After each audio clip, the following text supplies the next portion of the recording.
The Department of Budget and Management approved 16,000 new teaching positions in public schools for this year. This is just the first tranche of the targeted 20,000 teaching positions in 2025. The new positions will be allocated across different educational levels with corresponding salary grades and will have funding of 4.194 billion pesos.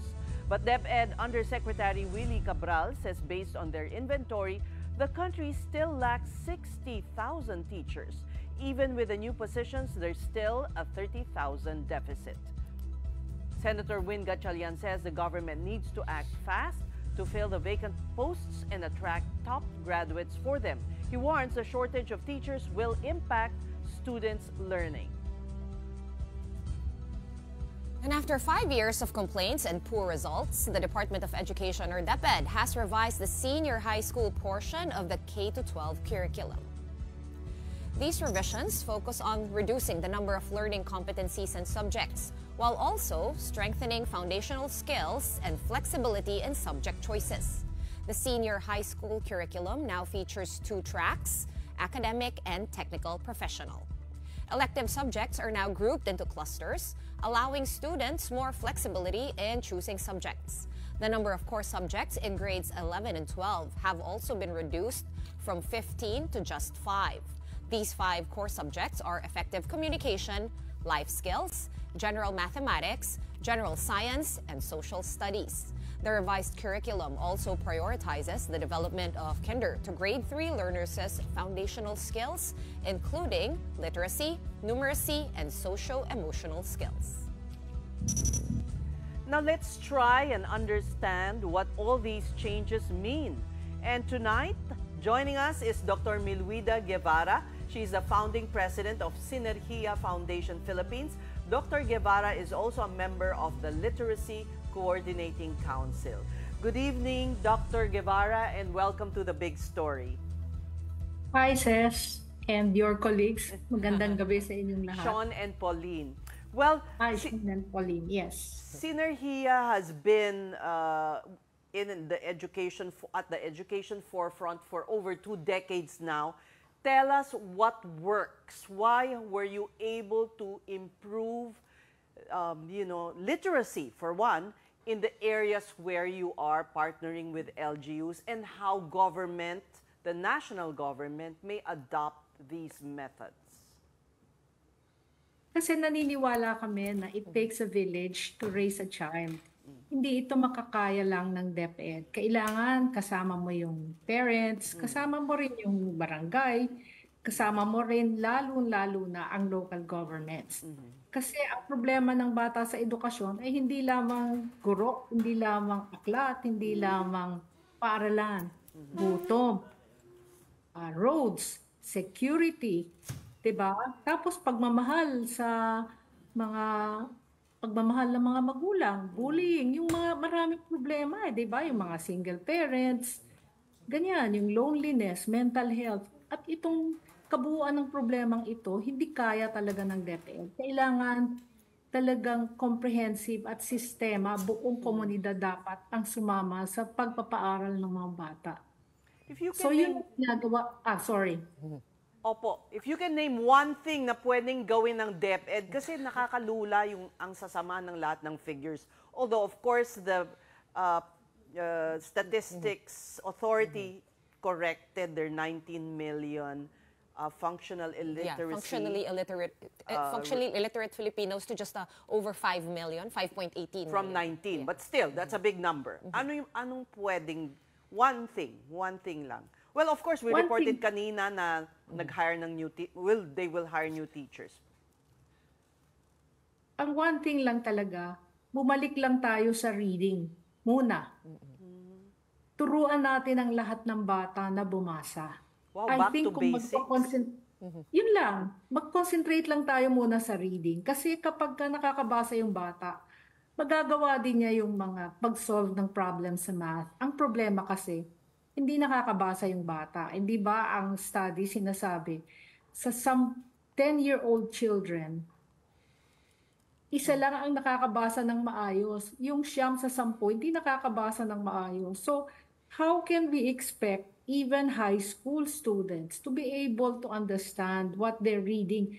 Doon lang tayo mag-concentrate sa elementary. Nako talaga, says nung buksan namin ng sinerhiya, sabi namin mag-elementary education kami kasi nandun ang problema. Minsan, tinitignan natin yung college scholarships, pero dapat talaga hindi sila marunong bumasa eh. Pabasahin muna natin ang bata. For the first and second month, basa lang. Turuan lang silang magbasa na may naiintindihan nila at nagiging malikhain sila.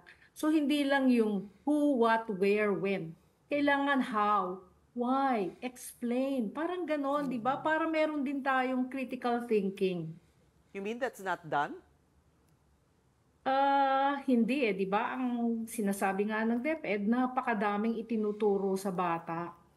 Sabi ko nga minsan sa BARM, wag na lang ninyong ituro ng napakaraming subjects, pabasahin niyo muna yung mga bata. Kasi baliwala eh, naituro mo nga lahat, natapos mo yung lesson plan mo, natapos mo yung lahat ng competencies mo, na-cover mo yung curriculum, pero hindi naman nila naiintindihan, di ba? Parang naglolokohan lang tayo.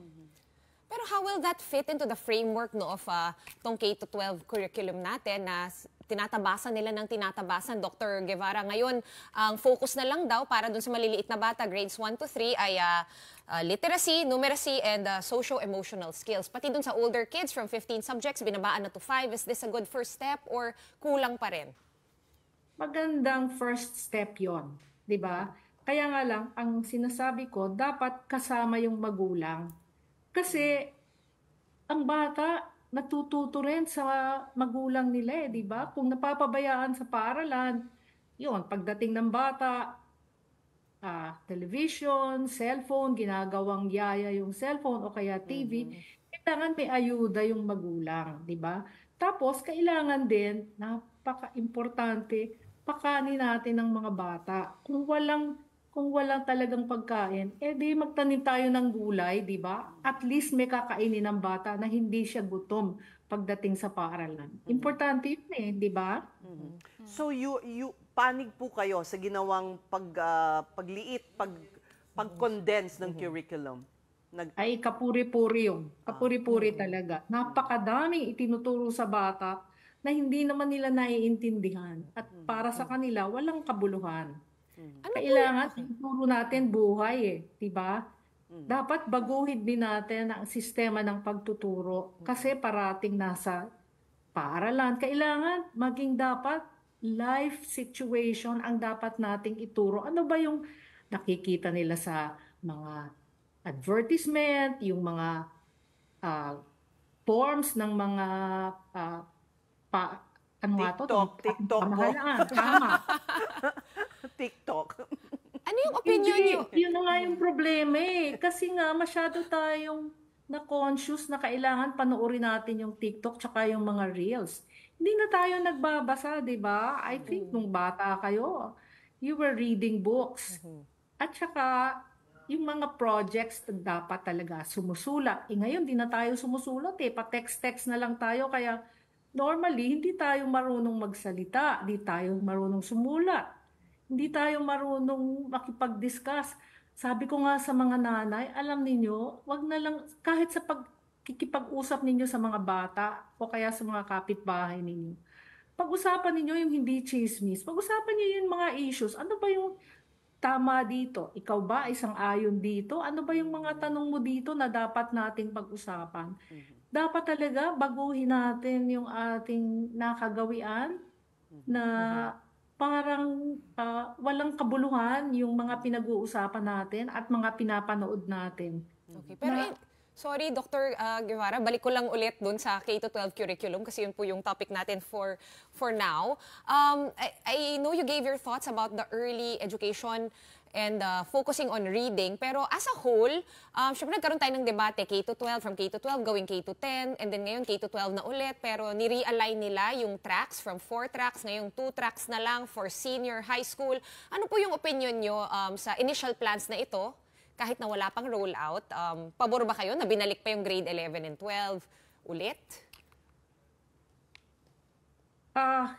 Kasi ang problema, hindi handa yung mga bata sa kolehiyo o kaya kahit nagtapos ng high school at hindi sila makakatuntong sa kolehiyo, hindi sila nagkakaroon ng hanap buhay, di ba? So, ang bagong curriculum talagang tinitignan nila na magkaroon ng skills ang mga bata. Kaya kahit na hindi sila makatungtong ng kolehiyo, magkakaroon sila ng hanap buhay, halimbawa, magkakaroon sila ng skills na pagluluto, o kaya makakapagsulat sila, o makakakuha ng dictation, o makakakumpuni ng mga bagay, di ba? Yung basic skills. Tapos yung pagiging life skills, di ba? Yung meron silang confidence na makipag-diskusyon sa mga isang grupo, makaka-fill up sila ng application form, makakagawa sila ng budget, maiintindihan nila yung mga reseta ng doktor, yung ganon. At yung mga instruction, kasi ako minsan hindi ko nga magawa yung manual. Halimbawa, mag-assemble ka ng isang bagay. Meron kang susundin na manual, hindi mo magawa, di ba? Kasi hindi natututuhan yun sa paaralan, yung skills talaga ng pangunawa. Pero Dr. Guevara, isa nga po sa mga pinoint out ni Congressman Roman Romulo dun sa pag-reduce ng number of subjects, ang problema naman daw po doon is yes, you are reducing the number of subjects, pero yung competencies isinisiksik sa bawat subject. So kumbaga very cluttered pa rin yung curriculum. In your opinion, Doctor, ano po ba yung mga competencies na dapat talaga nandun per subject para maiwasan yung congestion, kumbaga? Ay, babalik uli ako, no? Dapat lang yung reading with comprehension, tapos writing your ideas clearly and fluently. Pagkatapos, yung confidence to be able to speak very clearly, respect for others, yung values, di ba? Yung being a responsible and patriotic citizen, loving your country, serving the poor, yung ganon, yung talagang yung life skills. Tapos, palagay ko yung mathematics skills, yung pag-unawa sa mga numero, sa fraction, para makasolve ka ng problema. Diba? So, hindi yung yung multiplication table, di ba? Kailangan, hindi yun kailangan maunawaan mo na magamit mo yung numero sa paglutas ng mga problema.